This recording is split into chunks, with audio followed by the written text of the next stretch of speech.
You see, before electricity, people used to light their homes at night by burning oil inside of a lamp. Usually this oil came from whale fat, but finding and hunting down whales was costly and difficult, and sadly, some whales had been hunted down to the point of extinction. However, in 1859, someone in Pennsylvania discovered that by using a tall wooden structure known as an oil derrick, you could extract industrial amounts of crude oil by drilling straight into the ground. Mining crude oil this way was cheap, and it was fairly easy. Profits came quickly, and since so many people were made rich by the oil boom, crude oil was given the nickname Black Gold.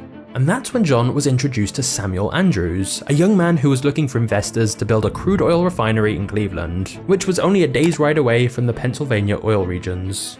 Andrews had a huge advantage over most of the competition. He discovered that if you applied sulfuric acid to crude oil, it would essentially purify it and turn it into kerosene. When burned, kerosene lasted longer and shined brighter than crude oil. It was a simple process, but the secret was closely guarded by the few who had discovered it.